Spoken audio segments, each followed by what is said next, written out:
ವೀಕ್ಷಕರೇ, ನಾಳೆ ಸಾಯಂಕಾಲ 4:05ಕ್ಕೆ ಡಿ.ಕೆ. ಶಿವಕುಮಾರ್ ಅವರು ರಾಜ್ಯದ ನೂತನ ಮುಖ್ಯಮಂತ್ರಿಯಾಗಿ ಪದಗ್ರಹಣವನ್ನು ಮಾಡಲಿದ್ದಾರೆ. ಪ್ರಮಾಣ ವಚನವನ್ನು ಸ್ವೀಕಾರ ಮಾಡಲಿದ್ದಾರೆ. ಸಾಕಷ್ಟು ವರ್ಷಗಳ ಕನಸು ಡಿ.ಕೆ. ಶಿವಕುಮಾರ್ ಅವರು ಮುಖ್ಯಮಂತ್ರಿ ಆಗಬೇಕು ಅಂತ ಹೇಳಿ. ಅದರಂತೆ ಕಾಂಗ್ರೆಸ್ ಪಕ್ಷದ ನಿಷ್ಠಾವಂತ ಕಾರ್ಯಕರ್ತನಾಗಿ, ನಾಯಕನಾಗಿ, ಟ್ರಬಲ್ ಶೂಟರ್ ಅಂತ ಹೆಸರು ತಗೊಂಡು ಪಕ್ಷ ಎಂಥದ್ದೇ ಸಂದರ್ಭದಲ್ಲೂ ಕೂಡ ಪಕ್ಷದ ಪರ ನಿಂತವರು ಡಿ.ಕೆ. ಶಿವಕುಮಾರ್ ಅವರು. ಕೊನೆಗೂ ಕೂಡ ಅವರಿಗೆ ತಕ್ಕನಾದಂಥ ಹುದ್ದೆ ಕಾಂಗ್ರೆಸ್ ಪಕ್ಷದ ವತಿಯಿಂದ ಸಿಗ್ತಾ ಇದೆ. ನೋಡಿ, ಒಂದು ಕಡೆ ಡಿ.ಕೆ. ಶಿವಕುಮಾರ್ ಅವರ ಪಟ್ಟಾಭಿಷೇಕಕ್ಕೆ ಮುಹೂರ್ತ ಫಿಕ್ಸ್ ಆಗಿದೆ. ಇದೆಲ್ಲದರ ನಡುವೆ ಡಿ.ಕೆ. ಶಿವಕುಮಾರ್ ಅವರ ಸಂಪುಟಕ್ಕೆ ಹೊಸದಾಗಿ ಸೇರ್ಪಡೆಯಾಗುವಂತಹ ಸಚಿವರುಗಳು, ಅದೆಲ್ಲದರ ಬಗ್ಗೆ ನಾವು ವಿಡಿಯೋಗಳನ್ನು ನಿಮ್ಗೆ ಆಲ್ರೆಡಿ ಕೊಟ್ಟಿದ್ದೀವಿ. ಸಿದ್ದು ಸಂಪುಟದಲ್ಲಿರುವಂತಹ 20ಕ್ಕೂ ಹೆಚ್ಚು ಸಚಿವರುಗಳಿಗೆ ಕೊಡುವಂತಹ ಸಾಧ್ಯತೆಗಳು ಕೂಡ ಇದೆ.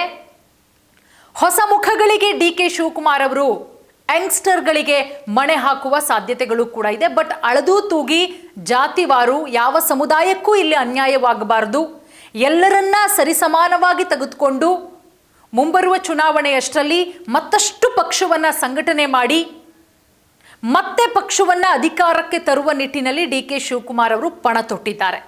ಇನ್ನೆರಡು ವರ್ಷಗಳ ಕಾಲ ಸರಾಗವಾಗಿ ಪಕ್ಷವನ್ನು ನಡೆಸ್ಕೊಂಡು ಹೋಗಬೇಕು. ನನ್ನ ಅವಧಿಯಲ್ಲಿ, ನಾನು CM ಆದಂತಹ ಟೈಮಲ್ಲಿ ರಾಜ್ಯಕ್ಕೆ ಮಾದರಿಯಾಗುವಂತಹ ಕೆಲಸ ಮಾಡಬೇಕು. ನಾವು ಕೂಡ ಡಿ.ಕೆ. ಶಿವಕುಮಾರ್ ಅವರಿಗೆ ಅದನ್ನೇ ಹೇಳ್ತಾ ಇರೋದು. ಡಿ.ಕೆ. ಶಿವಕುಮಾರ್ ಸರ್, ಇಷ್ಟು ವರ್ಷದ ತಪಸ್ಸು ಈಗ ಫಲಿಸ್ತಾ ಇದೆ. ಉನ್ನತ ಮಟ್ಟದಲ್ಲಿ ಕೆಲಸ ಮಾಡಿ, ಸಮಾಜದ ಪರವಾಗಿ ನಿಂತ್ಕೊಳ್ಳಿ. ಹಿಂದುಳಿದಂಥವರು ಅಂಥವರ ಪರವಾಗಿ ನಿಂತ್ಕೊಂಡು ಕೆಲಸ ಮಾಡಿ. ನಿಮ್ಮ ಕೆಲಸ ನಾಳೆ ದಿನ ಜನ ಮಾತನಾಡಬೇಕು. ನೋಡಿ, ಈಗ ನಾಳೆ ಪ್ರಮಾಣ ವಚನ ಸ್ವೀಕಾರ ಮಾಡ್ತಾ ಇದ್ದಾರೆ 4:05ಕ್ಕೆ ಲೋಕಭವನದಲ್ಲಿ. ಈಗ ಒಂದು ಚರ್ಚೆಗಳಾಗ್ತಾ ಇದೆ. ಡಿ.ಕೆ. ಶಿವಕುಮಾರ್ ಅವರ ಸಂಪುಟದಲ್ಲಿ 3ರಿಗೆ DCM ಸ್ಥಾನ ಇಲ್ಲ, ಇಂಥವರಿಗೆ DCM ಮಾಡಲೇಬೇಕು ಅಂತ ಹೇಳಿ ಸಿದ್ದರಾಮಯ್ಯ ಅವರು ಪಟ್ಟು ಹಿಡಿದಿದ್ದಾರೆ.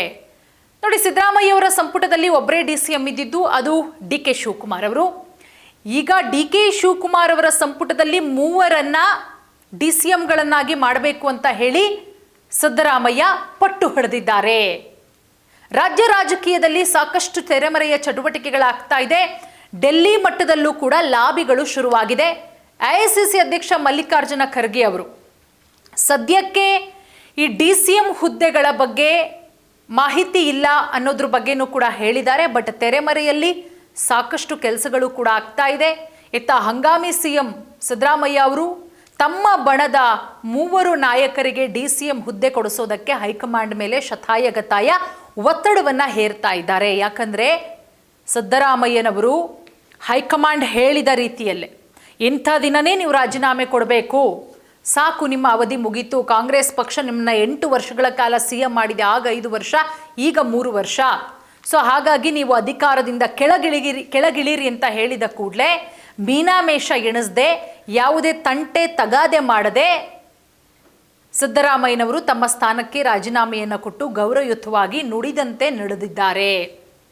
ಸಿದ್ದರಾಮಯ್ಯನವರು ಅದರಂತೆ ಅವರೂ ಕೂಡ ಹೈಕಮಾಂಡ್ ಮುಂದೆ ಒಂದಷ್ಟು ಬೇಡಿಕೆಗಳನ್ನು ಸಹಜವಾಗಿ ಇಟ್ಟಿರ್ತಾರೆ.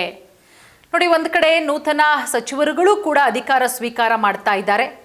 ಅದೆಲ್ಲದರ ನಡುವೆ ಒಂದು 10ರಿಂದ 15 ಜನ ನೂತನ ಸಚಿವರು ಡಿ.ಕೆ. ಶಿವಕುಮಾರ್ ಅವರ ಸಂಪುಟಕ್ಕೆ ಸೇರ್ಪಡೆಯೇ ಆಗ್ತಾರೆ. ಅದಾದ ಮೇಲೆ 2ನೇ ಹಂತದಲ್ಲಿ ಒಂದಷ್ಟು ಸಚಿವರು ಅಧಿಕಾರವನ್ನು ವಹಿಸ್ಕೊಳ್ತಾರೆ. MLC ಚುನಾವಣೆ, ಈ ರಾಜ್ಯಸಭೆ ಚುನಾವಣೆ ಎಲ್ಲವೂ ಮುಗಿದ ಮೇಲೆ ಈಗ DCM ವಿಚಾರಕ್ಕೆ ಬರೋದಾದರೆ 3 ನಾಯಕರಿಗೆ DCM ಹುದ್ದೆಯನ್ನು ಕೊಡಿ ಅಂತ ಹೇಳಿ ಸಿದ್ದರಾಮಯ್ಯ ಅವರು ಹೇಳಿರೋದು.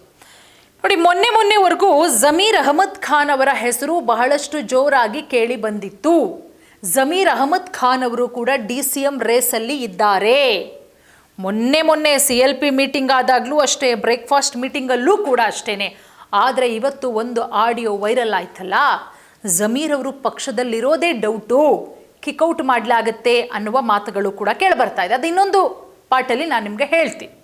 ಈಗ ಯಾರ್ಯಾರ ಹೆಸರುಗಳು ಕೇಳಿಬರ್ತಾ ಇದೆ DCMಗೆ, ಯಾರ್ಯಾರ ಹೆಸರುಗಳು 3ರಿಗೆ DCM ಸ್ಥಾನವನ್ನು ಕೊಟ್ಟರೆ ಯಾರ ಹೆಸರು ಮುಂಚೂಣಿಯಲ್ಲಿ ಇರಬಹುದು? ನೋಡಿ, ಒಂದು ಕಡೆ ಸಿದ್ದರಾಮಯ್ಯ ಬಣದಲ್ಲೇ ಗುರುತಿಸ್ಕೊಂಡಿರುವಂತಹ ಜಮೀರ್ ಅವರ ಹೆಸರುಗಳು ಕೇಳಿಬರ್ತಾ ಇತ್ತು. ಬಟ್ ಈ ಆಡಿಯೋ ವೈರಲ್ ಆದಮೇಲೆ ಅವರ ಹೆಸರನ್ನ ಕೈ ಬಿಡಲಾಗುತ್ತೆ ಅನ್ನುವ ಮಾತುಗಳು ಕೇಳಿಬರ್ತಾ ಇದೆ. ಮತ್ತೊಂದು ಕಡೆ CM ಸ್ಥಾನದ ಆಕಾಂಕ್ಷಿಯಾಗಿದ್ದರು ಇವರು ಕೂಡ. ಯಾವಾಗಲೂ ಆಗಬೇಕಾಗಿತ್ತು CM, ಬಟ್ ಆಗಲಿಲ್ಲ. ಈಗ ಪ್ರೆಸೆಂಟ್ ಗೃಹ ಸಚಿವರಾಗಿದ್ದಾರೆ ಡಾಕ್ಟರ್ G. ಪರಮೇಶ್ವರ್. ಇವರನ್ನ DCM ಮಾಡುವಂತಹ ಸಾಧ್ಯತೆಗಳು ಕೂಡ ಇದೆ. ಅದರ ಜೊತೆಗೆ ಎಂ ಬಿ ಪಾಟೀಲ್ ಅವರಿಗೂ ಕೂಡ DCM ಹುದ್ದೆ ಕೊಡುವಂತಹ ಸಾಧ್ಯತೆಗಳು ಕೂಡ ಇದೆ. ಅದೆಲ್ಲದರ ಜೊತೆಗೆ ಸಿದ್ದರಾಮಯ್ಯವರು ಬಹಳಷ್ಟು ಡಿಮ್ಯಾಂಡ್ ಮಾಡಿದ್ದಾರೆ. ಅವರ ಪುತ್ರ ಯತೀಂದ್ರ ಸಿದ್ದರಾಮಯ್ಯ ಅವರನ್ನು ಕೂಡ DCM ಮಾಡಬೇಕು, ಯತೀಂದ್ರ ಅವರಿಗೆ DCM ಮಾಡಬೇಕು, ಇಲ್ಲ ಒಳ್ಳೆಯ ಸ್ಥಾನಮಾನ ಕೊಡಬೇಕು. ಸಿದ್ದರಾಮಯ್ಯ ಅವರು ಯಾವುದೇ ರೀತಿಯ ಗೊಂದಲ ತಕರಾರಿಲ್ಲದೆ ತಮ್ಮ CM ಸ್ಥಾನಕ್ಕೆ ರಾಜೀನಾಮೆ ಕೊಟ್ಟಿದ್ದಾರೆ. ಕಾಂಗ್ರೆಸ್ ಹೈಕಮಾಂಡ್ ಮೆಚ್ಚುಗೆಗೆ ಸಿದ್ದರಾಮಯ್ಯ ಅವರು ಪಾತ್ರರಾಗಿದ್ದಾರೆ.